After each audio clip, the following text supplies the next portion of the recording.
ಚರ್ಚೆ ಮಾಡ್ತೀವಿ ಇವತ್ತು. ಕ್ಯಾಬಿನೆಟ್ ಇದೆ, 4 ಗಂಟೆ ಇತ್ತು, 6 ಗಂಟೆಗೆ ಮುಂದೆ ಹೋಗಿದೆ. ಈಗ ಚರ್ಚೆ ಮಾಡ್ತೀವಿ ಅದು ವಿಷಯಗಳು. ಸ್ವಾಮೀಜಿ ಅವರು ತಮ್ಮ ಬಳಿ ಬಂದಿದ್ರು, ಒಬ್ಬ ಮಠದ ಪ್ರಮುಖ ಸ್ವಾಮೀಜಿ ಅವರು ತಮ್ಮ ಬಳಿ ಬಂದಿದ್ರು. ಮಹಿಳೆಯರ ಏನು ಹನಿ ಟ್ರ್ಯಾಪ್ ಆಗಿದೆ, ಸ್ವಾಮೀಜಿ ಸರ್ ಲಿಂಗಾಯತ ಮಠದ ಸ್ವಾಮೀಜಿ ಅವರು ತಮ್ಮನ್ನ ಅಪ್ರೋಚ್ ಆಗಿದ್ರಂತೆ ಸರ್. ನನಗೆ ಯಾರು ಆಗಿಲ್ಲ, ನನಗೆ ಗೊತ್ತಿಲ್ಲ ವಿಚಾರ. ನನಗೆ ಯಾರು ಅಪ್ರೋಚ್ ಆಗಿಲ್ಲ ಅಂತ ಹೇಳ್ತಾರೆ. ನನಗೆ ಅಪ್ರೋಚ್ ಆಗಿಲ್ಲ ಅಂತ ಹೇಳ್ತೇನೆ. CM dinner meeting CM dinner meeting ಕರೆದ್ರೆ ಹೋಗ್ತೀವಿ. ಸಿಎಂ ಮೀಟಿಂಗ್ ಕರೆದ್ರು ಹೋಗ್ತೀವಿ, DCM ಅವ್ರ ಡಿನ್ನರ್ ಮೀಟಿಂಗ್ ಕರೆದ್ರು ಹೋಗ್ತೀವಿ. ಅದಕ್ಕೆ ನಾನು ಪಾರ್ಟಿದಾಗ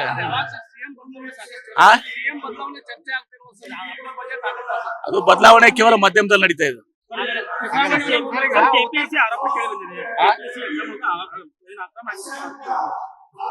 ಅಕ್ರಮ ಆಗಿದ್ರೆ ಇವತ್ತು ಸರ್ಕಾರ ಅವರು ಅದನ್ನ ಅದ್ರ ಬಗ್ಗೆ ತನಿಖೆ ಮಾಡ್ತಾರೆ. ನೋಡಿ, ನಮ್ಮ ಪಕ್ಷದಲ್ಲಿ ಸಿದ್ದರಾಮಯ್ಯನವರು ಒಂದು ಮಾತು ಹೇಳಿದಾರ, DK ಶಿವಕುಮಾರ್ ಒಂದು ಮಾತು ಹೇಳಿದಾರ. ನಮ್ಮ ಪಕ್ಷದಲ್ಲಿ ಹೈಕಮಾಂಡ್ ಸುಪ್ರೀಂ.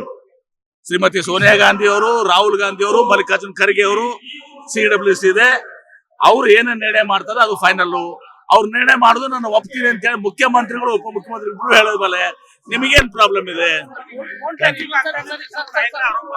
ಅದೆಲ್ಲ ಬೋಗಸ್, ಅದು ಸುಮ್ಮನೆ ಆಗ್ತದೆ. ಅವ್ರು ಸ್ವಾಭಾವಿಕವಾಗಿ ವಿರೋಧ ಮಾಡ್ಕೋತ ಬಂದಿದ್ದಾರೆ. ಅದಕ್ಕೇನು ಮಹತ್ವ ಕೊಡ್ಬೇಕಾಗಿಲ್ಲ. ನಾವೀಗ ನಮ್ಮ ಭೂ ಸ್ವಾಧೀನ ಪ್ರಕ್ರಿಯೆಯನ್ನು ಮುಂದುವರಿಸಿಕೊಂಡು ಇವತ್ತು ಕೇಂದ್ರ ಸರ್ಕಾರ ಗೆಜೆಟ್ ನೋಟಿಫಿಕೇಶನ್ ಮಾಡಬೇಕು. ಕೇಂದ್ರ ಸರ್ಕಾರ ಗೆಜೆಟ್ ನೋಟಿಫಿಕೇಶನ್ ಮಾಡಬೇಕು. ಇನ್ನೊಂದ್ ಕಡೆ ಸುಪ್ರೀಂ ಕೋರ್ಟ್ ಕೇಸ್ ನಡೆದಿದೆ. ಕೇಂದ್ರ ಸರ್ಕಾರ ಮೇಲೂ ನಾವು ನಮ್ಮ MP ಗಳು ಇದಾರಲ್ಲ, ಜಗದೀಶ್ ಶೆಟ್ಟರ್ ಅವ್ರನ್ನ ಒಳಗೊಂಡು, ಬೊಮ್ಮಾಯಿ ಅವ್ರು ಒಳಗೊಂಡು, ಇವರೆಲ್ಲರೂ ಕೇಂದ್ರ ಸರ್ಕಾರಕ್ಕೆ ಹೇಳಿ ಇವತ್ತು ಗೆಜೆಟ್ ನೋಟಿಫಿಕೇಶನ್ ಮಾಡಿಸ್ಬೇಕು. ಯಾವ ರೀತಿ ಆಯ್ತಲ್ಲ, ಗೆಜೆಟ್ ನೋಟಿಫಿಕೇಶನ್ ಆಯ್ತಲ್ಲ, ಗೆಜೆಟ್ ನೋಟಿಫಿಕೇಶನ್ ಮಾಡಿದ್ರೆ ಇದು ಇತ್ಯರ್ಥ ಆಗ್ತದೆ. ಆದ್ರೆ ನಮ್ಮ MP ಗಳು ಯಾರು ಮಾತಾಡೋದೇ ಇಲ್ಲ, ಸುಮ್ಮನೆ ಇರ್ತಾರ. ನರೇಂದ್ರ ಮೋದಿ ಅವ್ರ ಮುಂದೆ ಹೋಗಕ್ಕೆ ಹೆದರ್ತಾರೋ, ಸಾಯ್ತಾರೋ. ಹೀಗಾಗಿ ಆಮೇಲೆ ಅವ್ರು ಇದಕ್ಕೆ ನಾವೇನ್ ಮಾಡಬೇಕಲ್ಲ, ಸುಪ್ರೀಂ ಕೋರ್ಟ್ ನಲ್ಲಿ ಮತ್ತು ನಮ್ಮ ಒತ್ತಾಯ ಕೇಂದ್ರ ಸರ್ಕಾರ ಮೇಲೆ ಇರ್ತದೆ. ಗೆಜೆಟ್ ನೋಟಿಫಿಕೇಶನ್ ಆದ್ಮೇಲೆ ಈಗ ನಾಗರಿಕ ಪ್ರಕ್ರಿಯೆ ಪ್ರಾರಂಭಿಸಿದೀವಿ ನಾವು. ಈಗಾಗಲೇ 40 ಲಕ್ಷ 30 ಲಕ್ಷ ಏನು ಮುಳುಗಡೆ ಆಗ್ತದೆ ಭೂಮಿಗಳಿಗೆ ಮತ್ತು ಕಾಲುವೆಗಳಿಗೆ ಇದು ಕೊಡುವಂತದ್ದು ನಮ್ಮ ಒಂದು ಐತಿಹಾಸಿಕ ನಿರ್ಣಯನ ನಮ್ಮ ಕಾಂಗ್ರೆಸ್ ಸರ್ಕಾರ, ಮುಖ್ಯಮಂತ್ರಿ ಅಂತ ಸಿದ್ದರಾಮಯ್ಯನವರು, ಉಪಮುಖ್ಯಮಂತ್ರಿಗಳು, ನೀರಾವರಿ ಸಚಿವರು DK ಶಿವಕುಮಾರ್ ತೆಗೆದುಕೊಂಡಿದ್ದಾರೆ. ನಿಶ್ಚಿತವಾಗಿ ನಂದು ಕೂಡ ಬೆಂಬಲ ಇದೆ ಅದಕ್ಕೆ. ನಾನು ಗಣೇಶ್ ಹುಕ್ಕೇರಿ ಅವರು ಉಪಚುನಾವಣೆಯಲ್ಲಿ ನಾನು ಕೂಡ ಅದನ್ನ ಇದು ಮಾಡಿದವನ್ನೇ ಮಾಡ್ತೀವಿ.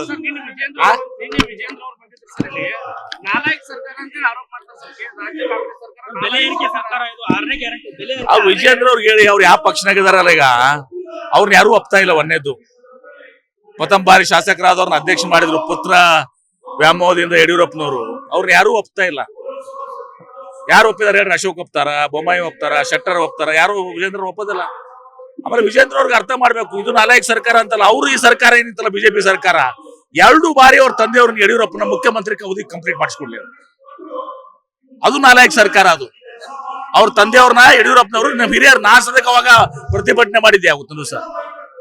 ಏನು ಅವ್ರನ್ನ ಯಡಿಯೂರಪ್ಪನ ತೆಗಿಯೋ ಸಂದರ್ಭದಲ್ಲಿ ತೆಗಿಬಾರ್ದು ಅಂತ ಹೇಳಿ ಇವ್ರ ತಂದೆಯವ್ರನ್ನ 2 ಬಾರಿ ಮುಖ್ಯಮಂತ್ರಿ ಮಾಡಕ್ ಬಿಟ್ರ. ಅವರು 2 ಬಾರಿ ತೆಗೆದಾಕಿದ್ರು ಅವ್ರನ್ನ. ಗೊತ್ತಿಲ್ವಾ ಇದು? ಅದನ್ನ ನೋಡ್ಕೊ ಅಂತ ಹೇಳ್ರಿ ಅವ್ರಿಗೆ.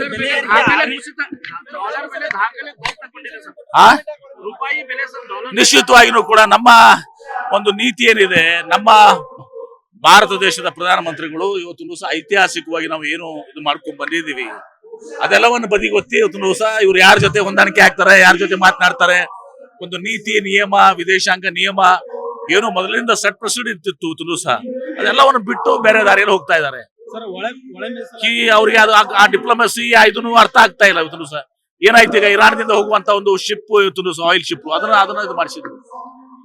ಅವ್ರಿಗೇನು ಕೂಡ ಇದು ಇಲ್ಲ. ಯಾವ್ದೋ ಒಬ್ಬ ಟ್ರಂಪ್ ಇವತ್ತು ಸಹ ಬಂದು ಒಬ್ಬ ದೇಶದ ಒಬ್ಬ ಪ್ರಧಾನಮಂತ್ರಿ ಎತ್ಕೊಂಡು ಹೋಗ್ತಾರೆ, ಇನ್ನೊಬ್ಬರನ್ನ ಹತ್ಯೆಗೆ ಇರ್ತಾರೆ. ಇದು ಸರಿಯಾದದ್ದಲ್ಲ. ಇದು ನಾಳೆ ಇದನ್ನೇ ಭಾರತೀಯರು ಕೂಡ ಮಾಡ್ಬೋದಲ್ಲ. ಅವರು ಇವತ್ತು ಯಾವ್ದೋ ದೇಶದ ಪ್ರಧಾನಮಂತ್ರಿ ಎತ್ಕೊಂಡು ಹೋಗಿದ್ದಾರೆ, ಯಾವ್ದೋ ದೇಶದ ಹತ್ಯೆ ಮಾಡ್ತಾರೆ. ನಾಳೆ ನಮ್ಮ ರಾಷ್ಟ್ರಕ್ಕೆ ಇದನ್ನ ಮಾಡಿದ್ರೆ ನಾವು ಸುಮ್ಮನೆ ಇರ್ತೀವ? ಇದು ಟ್ರಂಪ್ ಅವರ ಒಂದು ತಪ್ಪು ನೀತಿ. ಇವತ್ತು ಅವ್ರು ಏನ್ ಮಾಡ್ತಾ ಇರೋದು ಸರಿಯಾದದ್ದಲ್ಲ. ಹೀಗಾಗಿ ಅವ್ರು ಹೇಳ್ತಾ ಇದ್ರು, ನನಗೆ ನೊಬೆಲ್ ಪಾರಿತೋಷಕ ಕೊಡಬೇಕು, ಶಾಂತಿ, ಯುದ್ಧ ನಾನು ನಿಲ್ಸಿದೀನಿ, ಭಾರತ ಪಾಕಿಸ್ತಾನ ಅಂತ ಯುದ್ಧ ನಿಲ್ಸಿದೀನಿ ಅಂತೇಳಿ. ಒಂದ್ ಕಡೆ ಯುದ್ಧ ನಿಲ್ಸಿದೀನಿ, ನೊಬೆಲ್ ಪಾರಿತೋಷಕ ಕೊಡ್ಬೇಕಂತ ಎಲ್ಲರಿಗೂ ಕೂಡ ಯಾರಿಗೋ ಸಿಕ್ಕಿದ್ರು ಕಸ್ಕೊಂಡ್ರದನ್ನ ಕಸ್ಕೊಂಡ್ರಲ್ಲ, ಅದೋ ಪಾಪ ಹೆಣ್ಮಕ್ಳಿಗೆ ಸಿಕ್ಕಿದ್ದನ ನನಗೆ ಕೊಡಕ್ ಬರೋದಿಲ್ಲ ಅದನ್ನ. ಇನ್ನೊಂದ್ ಕಡೆ ಯುದ್ಧ ಪ್ರಾರಂಭ ಮಾಡ್ತಾರ. ಆ ಯುದ್ಧ ಆದ್ಮೇಲೆ ಏನಾಗ್ತದೆ? ಈಗ ನಿರಪರಾಧಿಗಳು ಕೆಲವು ಸಹ ಅಲ್ಲಿ ಇರಾನ್ದಲ್ಲಿ 165 ಮಕ್ಕಳು ಸತ್ತರು, ಶಿಕ್ಷಕರು ಸತ್ತರು. ಇದರಲ್ಲಿ ಕೇವಲ ಯುದ್ಧದಲ್ಲಿ ಆ ಯುದ್ಧದ ಇದ್ರಲ್ಲಿ ಹಾನಿ ಆಗುದಿಲ್ಲ, ನಿರಪರಾಧಿಗಳಿಗೂ ಕೂಡ ಜನಸಾಮಾನ್ಯರಿಗೂ ಹಾನಿ ಆಗ್ತದೆ ತುಂಬ ಸಹ, ಯಾವುದೇ ದೇಶ ಇರಲಿ. ಈಗ ಅದನ್ನೆಲ್ಲಾನು ಕೂಡ ಅವರು ಈ ಕಡೆ ಎಲ್ಲ ಕಡೆ ಈ ಕೊಲ್ಲಿ ರಾಷ್ಟ್ರಗಳ ಮೇಲೆ ದಾಳಿ ಮಾಡ್ತಾ ಇದ್ದಾರೆ ಇರಾನ್. ಇದರಿಂದ ಸ್ವಾಭಾವಿಕವಾಗಿ ನಮ್ಮ ಆಯಿಲ್ ರೇಟ್ಸ್, ತೈಲ ಬೆಲೆ ಗಗನಕ್ಕೆ ಇರ್ತದೆ. ಮೊದಲೇ ಮಾತು ನಮ್ಮ ನರೇಂದ್ರ ಮೋದಿ ಅವ್ರ ಕಾಲದಲ್ಲಿ ನಮ್ಮ UPA ಸರ್ಕಾರದಾಗ ಪೆಟ್ರೋಲ್ 65 ರೂಪಾಯಿ ಇತ್ತು, ಈಗ 100 ರೂಪಾಯಿ ಆಗ್ಯದ. ಡೀಸೆಲ್ 58 ರೂಪಾಯಿ ಇತ್ತು, ಈಗ 98 ರೂಪಾಯಿ ಆಗ್ಯದ. ಗ್ಯಾಸ್ ಸಿಲಿಂಡರ್ 450 ರೂಪಾಯಿ ಇತ್ತು, ಈಗ 1000 ಆಗಿದೆ. ಇನ್ನೂ ಅಷ್ಟು ಹೆಚ್ಚಿಗೆ ಆಗ್ತದೆ. ರಾಜ್ಯದ ಕೈಗಾರಿಕೆ ಮೇಲೆ ಏನ್ ಯುದ್ಧ ಆಗ್ತಾ ಇದೆ ಸರ್, ಯಾವ ರೀತಿ ಪರಿಣಾಮ ಬೀರ್ತದೆ? ನಿಶ್ಚಿತವಾಗಿ ಬರೀ ರಾಜ್ಯ ಅಷ್ಟೇ ಅಲ್ಲ, ವಿಶ್ವದ ಎಲ್ಲ ಕೈಗಾರಿಕೆ ಮೇಲೆ ಪರಿಣಾಮ. ನಿಶ್ಚಿತವಾಗಿ ಬರೀ ರಾಜ್ಯ ಅಷ್ಟೇ ಅಲ್ಲ, ಇಡೀ ದೇಶದ ಮೇಲೆ ಯಾವಾಗ್ಲೂ ಯುದ್ಧ ಆಗ್ತವೆ. ಬರೀ ಮೊದಲು ತಾರೀಫ್ ಆಯ್ತು, ಶಿಕ್ಷಕಂಗೆ ಎಲ್ಲರ ಮೇಲೆ ತಾರೀಫ್ ಹಾಕುದಂತ ಆಯ್ತು. ಸುಪ್ರೀಂ ಕೋರ್ಟ್ ಅದನ್ನ ರದ್ದು ಮಾಡಿದ್ರು, ಆಮೇಲೆ ಮತ್ತೆ ಹೇರಿದ್ರು ಅದನ್ನ ಬೇರೆ ರೂಪದಲ್ಲಿ. ಈ ಯುದ್ಧ ಆಗೋದ್ರಿಂದ ಕೇವಲ ಭಾರತ ದೇಶ ಅಷ್ಟೇ ಅಲ್ಲ, ಜಾಗತಿಕ ಏನು ಉದ್ಯಮ ಮೇಲೆ, ವ್ಯಾಪಾರ ಮೇಲೆ ಇವತ್ತು ಸಹ ಇದು ಆಗ್ತದೆ. ನಾನು ನಿರಂತರವಾಗಿ ಮಾಡ್ತಾ ಇರ್ತೇನೆ.